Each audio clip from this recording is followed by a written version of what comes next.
आप सभी को जय मसीह की। आज का हमारा ठहराया हुआ वचन है दुख में धीरज धरना। हाँ मेरे प्रिय भाई और बहनों, ये दुख परमेश्वर की ओर से नहीं आता, ये शैतान की ओर से आता है। आइए हम सब इस वचन को शुरू करने से पहले एक छोटा सा गीत गाएंगे, क्योंकि परमेश्वर को हमें हर बात के लिए धन्यवाद देना चाहिए, चाहे हम दुख में हो या सुख में। आइए हम इस गीत को आप सभी कोई जानते होंगे, जो नहीं जानते वो हमारे साथ गुनगुना सकते हैं। तो चलिए हम लोग स्टार्ट करते हैं। युग शांतिकारम,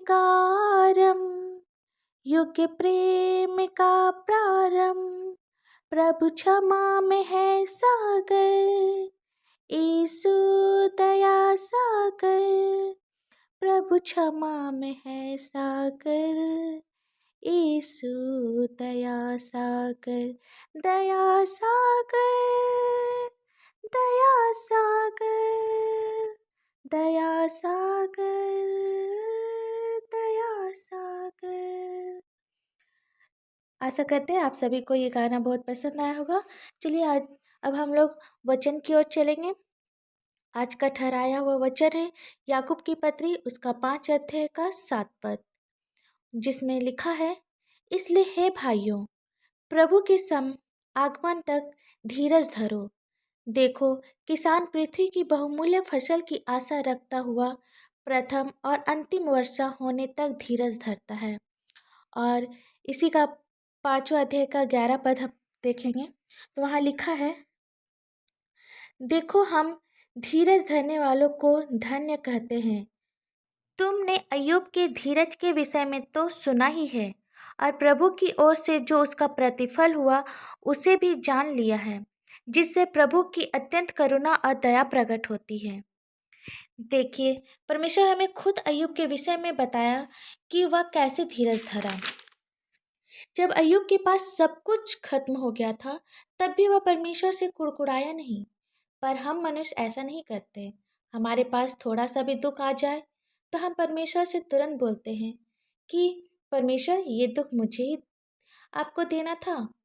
पर अय्यूब ने ऐसा नहीं किया, वह हर बात में परमेश्वर को धन्यवाद दिया।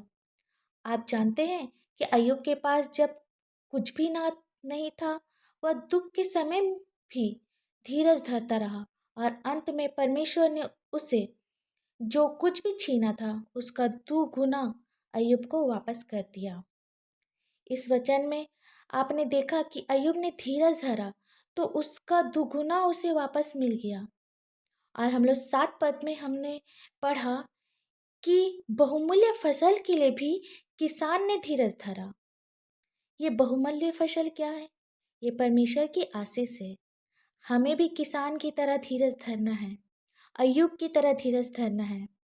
चलिए एक पद को और पढ़ते हैं हम लोग। 5वां अध्याय का 13 पद, जिसमें लिखा है, यदि तुम में कोई दुखी है तो वह प्रार्थना करे। अब इस वचन को समझने के लिए हम आपको एक छोटी सी गवाही में ले चलते हैं। ये गवाही हमारे जीवन की है। जब हम लोग छोटे थे तो मेरे पापा का एक प्राइवेट जॉब था, जिससे हम लोग का गुजारा बहुत मुश्किल से चलता था। हम लोग के पालन पोषण के लिए मेरी माँ हमेशा प्रार्थना करती थी, जिस तरह अय्यूब ने प्रार्थना किया। मेरी मम्मी हमेशा प्रार्थना करती थी। अंत में परमेश्वर ने मेरी माँ को भी एक सुंदर सी आशीष दी। जब मेरी छोटी बहन हुई, उसके कुछ दिन के बाद मेरे पापा का सरकारी जॉब लग गया। तो आप समझ सकते हैं कि माँ जब दुखी थी तो उसने भी अय्यूब की तरह प्रार्थना किया, और ईश्वर ने मेरी माँ की प्रार्थना को भी सुना।